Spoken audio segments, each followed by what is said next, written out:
Kekuatan penindas yang besar menyelimuti Luo Tian. Tubuhnya membungkuk, seperti semut di bawah kaki Xiaoyan. Pada saat ini ia melawan dengan keras kepala, dengungan-dengungan-dengungan. Sekarang Xiaoyan memiliki 7 langkah untuk menekan para dewa. Bukan hanya kekuatannya yang dahsyat, yang lebih dahsyat lagi adalah kekuatan yang memancar darinya yang dapat menghancurkan segalanya. Luo Tian tersentak dan darah muncrat keluar. Wajahnya memerah, dan ada kesenjangan besar antara wilayahnya dan Xiaoyan. Bagi Luo Tian, yang berada di tingkat kedua, bahkan jika Xiaoyan baru saja menerobos ke tingkat ketiga, dia tetap bukan tandingannya. Terlebih lagi, tubuh asli Xiaoyan adalah jiwa bintang 7, dan tubuh serta wilayahnya digabungkan bersama. Kekuatan tempur Xiaoyan jelas dapat dianggap sebagai salah satu yang kuat di antara para petarung tingkat ketiga. Setelah pertempuran pertama, mengapa kesenjangan kekuatan masih begitu besar? Saya tidak mau menerima ini. Luo Tian mengeluarkan raungan marah, dan auranya yang melemah, mulai tumbuh luar biasa cepat. Lalu dia membungkuk dan mendorong tangannya ke atas.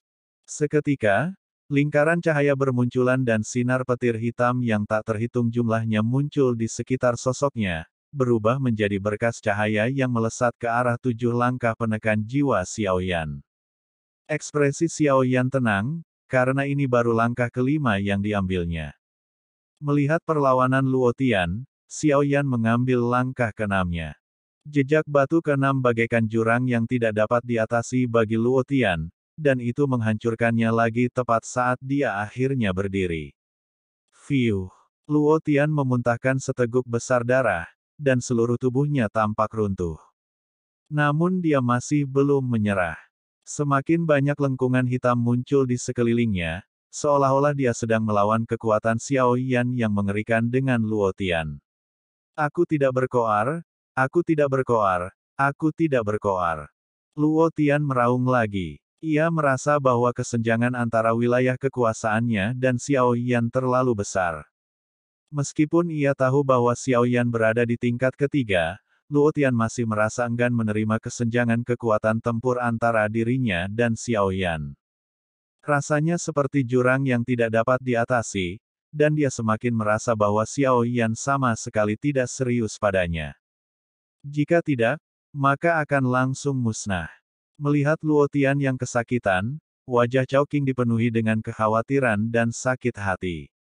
Dia sangat menyayangi muridnya, tetapi dia memiliki sedikit pilihan untuk melatih Luo Tian. Obsesi Luo Tian terhadap Yang Mulia semakin kuat. Dibandingkan dengan kekuatan dan alam, apa yang Chao Qing kembangkan sekarang adalah kondisi pikiran Luo Tian. Langkah ketujuh. Lalu, kaki Xiaoyan perlahan jatuh ke depan lagi. Boom! Bayangan kaki yang besar menutupi langit dan matahari dan ditempatkan di kehampaan. Semuanya sangat mengejutkan. Adapun sosok-sosok di sekitar dan di atas batu, sebagian besarnya sedikit mengubah ekspresinya. Mereka semua mundur ke jarak yang aman dan menyaksikan pertempuran itu dengan tenang.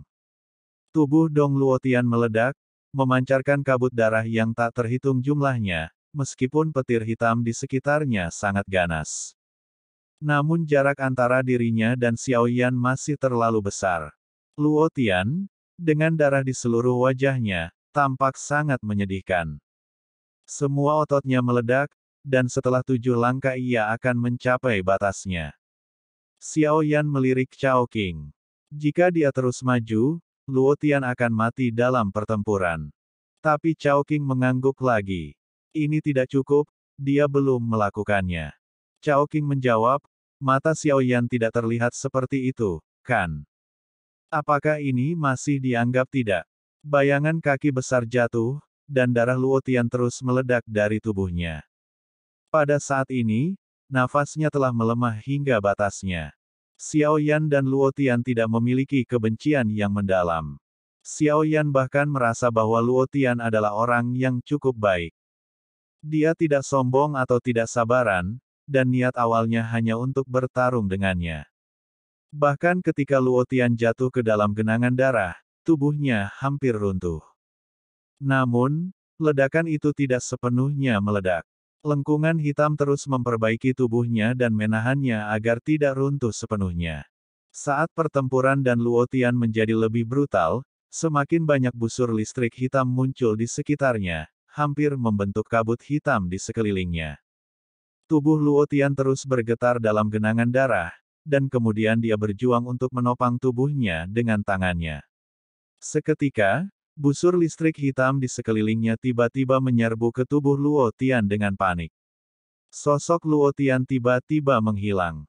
Xiao Yan langsung mendapat firasat buruk, tetapi kekuatan penglihatannya mampu mendeteksi angin kencang yang datang terlebih dahulu.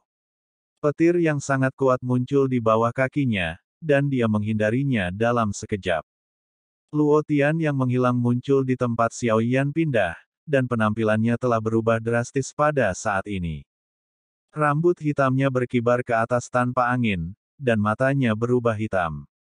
Bahkan ada garis-garis hitam seperti kilat di pipi, yang menciptakan konsepsi artistik yang menarik. Mata Xiao Yan sedikit menyipit, dan Luotian datang lagi. Dalam sekejap terbang, lingkaran cahaya muncul di sampingnya, meningkatkan kecepatannya dengan kekuatan tumbukan yang mengerikan.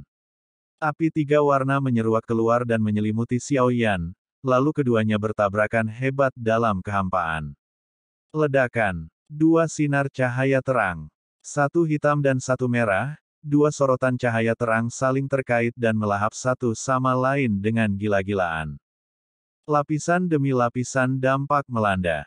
Lautan api bagaikan kepalan tangan yang terbungkus dalam nyala api tiga warna anti-inflamasi menyembur keluar, meledak dengan kekuatan yang sangat mencengangkan. Seperti yang diduga, cahaya hitam yang ditarik Luotian secara bertahap ditelan dan diselimuti oleh api. Kemudian, terdengar suara teredam, dan Luotian menyemburkan darah dan terpental mundur, dan tubuhnya pun terpental mundur tak terkendali. Akan tetapi, kemauan keras Luotian berada di luar dugaan Xiao Yan, dan dia terhuyung sebelum bisa menenangkan diri. Dia memuntahkan seteguk busa darah, lalu menyeka darah dari sudut mulutnya. Jumlah busur listrik hitam di sekelilingnya berlipat ganda lagi dan semuanya mengalir ke tubuh Luotian. Dia membiarkan tubuhnya yang terluka pulih dan bergegas menuju Xiao Yan tanpa lelah. Semakin banyak kamu bertarung, semakin berani kamu jadinya. Xiao Yan bergumam bahwa kekuatan tempur yang ditunjukkan Luotian Dao saat ini sebenarnya tidak begitu luar biasa. Ketahanan ini saja jelas tidak cukup. Akan tetapi, setiap kali dia menerima pukulan serius, auranya malah semakin kuat. Kalau kecoa itu adalah kecoa yang tidak bisa dihancurkan, ia akan menjadi semakin berani saat bertarung dan terus-menerus memakan musuhnya. Itu juga cara bertarung, saatnya untuk mengakhirinya. Xiao Yan bergumam, lalu perlahan mengulurkan tangannya, dan teratai api tiga warna di atasnya perlahan berputar. Teratai api seperti teratai melayang keluar. Saat Luotian mendekat, teratai marah Buddha tiga warna itu tiba-tiba mengembang, lalu menutupi ruang di sekelilingnya yang luasnya hampir 1000 kaki. Terdengar suara ledakan keras, dan teratai api itu meledak seketika. Ketiga warna itu saling terkait di dalamnya untuk membentuk kekuatan penghancur yang sangat mengerikan. Kekuatan Lotus Amarah Buddha meningkat seiring bertambahnya kekuatan Xiao Yan. Sekarang Xiao Yan telah berhasil menembus kekuatan bintang api hingga tingkat ketiga, kekuatan teratai amarah Buddha pun telah meningkat pesat. Bersikaplah lebih tegas dan cobalah untuk membunuh memusnahkan lawan bertarung tanpa menghancurkan jiwa catur mereka. Cao Qing merasa sedikit tidak sabar, seolah-olah dia berpikir Luotian seharusnya tidak dapat bertahan lama di tangan Xiao Yan. Tentu saja, Xiao Yan tidak langsung membunuhnya, dia juga ingin melihat apa yang terjadi di bawah bimbingan Cao Qing. Perubahan apa yang terjadi di Luotian? Saat ini, Luotian tampaknya masih jauh dari kata cukup kuat.